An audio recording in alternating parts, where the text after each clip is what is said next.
साथियों नमस्कार, स्वागत है आप सभी का आपके अपने YouTube प्लेटफॉर्म पर। तो बीएड को लेकर के इस बार रुझान बेहतर दिखाई पड़ रहा है। बीएड एंट्रेंस एग्जाम को लेकर के आवेदन फॉर्म अप्लाई करने का समय इस समय चल रहा है और देखा जाए तो इस बार हर बार की तुलना में बीएड वालों ने शानदार वापसी की है। मात्र 21 दिनों के भीतर जो है 2 लाख से ज्यादा रजिस्ट्रेशन हो चुका है।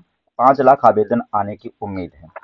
क्या कुछ इसके मायने हो सकते हैं, क्या कुछ इसका भविष्य हो सकता है, इस वीडियो सेशन के अंतर्गत हम सभी लोग चर्चा इस मुद्दे पर करेंगे। बने रहिएगा सेशन में। यदि आप चैनल पर पहली बार होंगे तो चैनल को सब्सक्राइब कर दीजिएगा। वीडियो को आप सभी लोग लाइक कर दीजिएगा।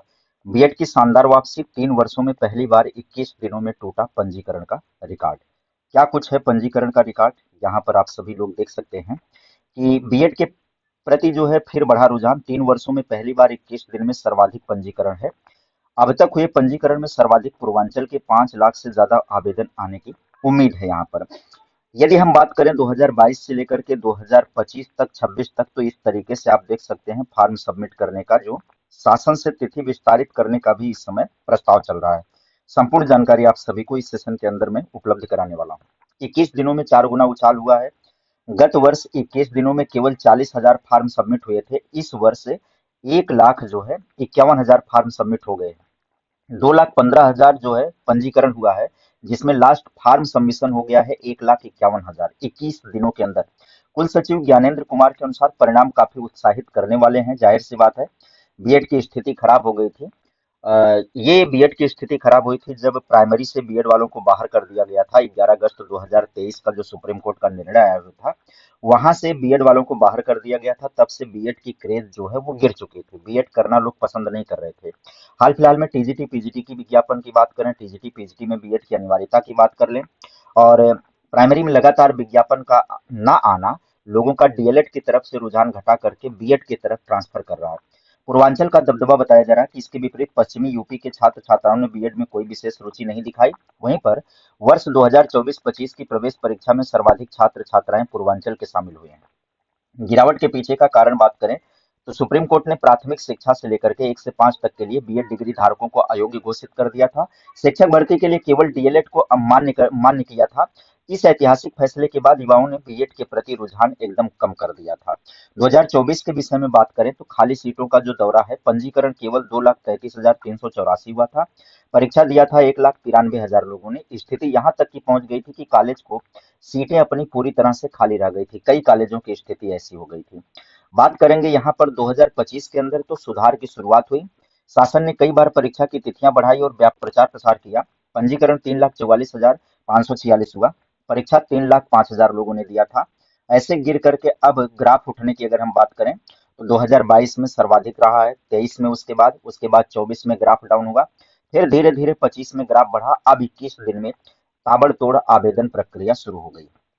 महत्वपूर्ण प्रशासनिक जानकारी आप सभी को दे देना चाहूंगा कि बुंदेलखंड विश्वविद्यालय झांसी लगातार तीसरी बार संयुक्त बीएड प्रवेश परीक्षा का आयोजन कर रहा है। अंतिम जो तिथि है वो 10 मार्च है। प्रस्तावित नई तिथि 25 मार्च बताई जा रही है। आवेदन में तिथि परिवर्तन हो जाएगा और राज्य समन्वयक प्रोफेसर सौरभ श्रीवास्तव ने तिथि विस्तार पत्र भेजा है। शासन से मंजूरी के बाद इसे जल्द ही इसकी तिथि का विस्तार कर दिया जाएगा। 5 लाख आवेदन का लक्ष्य रखा गया है। वर्तमान गति को देखते हुए माना जा रहा है कि इस वर्ष आवेदन का आंकड़ा 5 लाख के पार पहुंच जाएगा। बीएड शिक्षा में छात्रों का विश्वास मजबूती से वापस लौटा है। जी हाँ, बीएड में इसलिए वापस लौटा है मजबूती से विश्वास। ये शासन को और सरकार को भी समझना चाहिए कि ये जो शासन की तरफ रुझान, ये बीएड की तरफ रुझान है, केवल और केवल टीजीटी पीजीटी के लगातार वैकेंसी के आने के कारण ऐसा संभव हो पाया है। यदि इसी तरीके से प्राथमिक के अंदर वैकेंसी आ जाए तो डीएलएड करने वालों का भी रुझान डीएलएड की तरफ दिखाई पड़ जाएगा। और यदि वैकेंसी नहीं आती है प्राथमिक में तो डीएलएड का क्रेज बिल्कुल शून्य हो जाएगा। अगली बार तो मिलेंगे ही नहीं लोग करने वाले। जिस प्रकार से टीजीटी पीजीटी का जब माहौल नहीं था तो बीएड का लगातार लगातार ग्राफ गिरता चला जा रहा था। ये जो खबर है, बीएड में लगातार बच्चों का इंटरेस्ट बढ़ रहा है, ये सरकार को जश्न नहीं मनाना चाहिए। सरकार को खुद के आईने में झांकना चाहिए कि आप लगातार टीजीटी पीजीटी की बात कर रहे हो, आप लगातार वैकेंसी की बात कर रहे हो।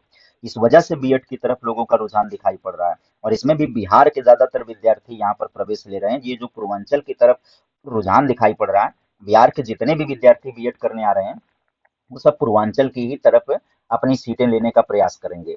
तो उनका आवेदन, और पूर्वांचल वाले ज्यादा इसलिए हैं क्योंकि पूर्वांचल में नौकरियों को लेकर के 30-32 साल तक इंतजार करते हैं सब, और उसमें भी टीजीटी पीजीटी को लेकर के क्रेज रहती है। इस नाते पूर्वांचल के अंदर ज्यादा मात्रा में आवेदन दिखाई पड़ रहा है। ये वजह है, केवल और केवल वैकेंसी एकमात्र वजह है जो कि बीएड वालों की तरफ रुझान को बढ़ा दिया है। यदि इसी तरीके से डीएलएड की तरफ रुझान बढ़ाने की उम्मीद करते हैं तो केवल और केवल एकमात्र उपाय हो सकता है वैकेंसी। जब तक सरकार की तरफ से प्राथमिक के भीतर वैकेंसी नहीं आएगी, डीएलएड में सीटें खाली जाएंगी और अगली बार खस्ता हाल होगा, बुरा हाल होगा डीएलएड को लेकर के। साथियों, इस तरीके से आप सभी को इस प्लेटफॉर्म के माध्यम से इंफॉर्मेटिव वीडियो में देता रहता हूं। उम्मीद करूंगा कि आपको वीडियो अच्छी लगेगी। चैनल को लाइक कर दीजिएगा, चैनल को सब्सक्राइब कर दीजिएगा, वीडियो को लाइक कर दीजिएगा, चैनल पर बने रहिएगा। इस तरीके से इंफॉर्मेटिव वीडियो में देता रहूंगा। आज की इस सेशन में बातें इतनी ही। मिलते हैं फिर अगली कड़ी में। Bye bye, take care, thank you.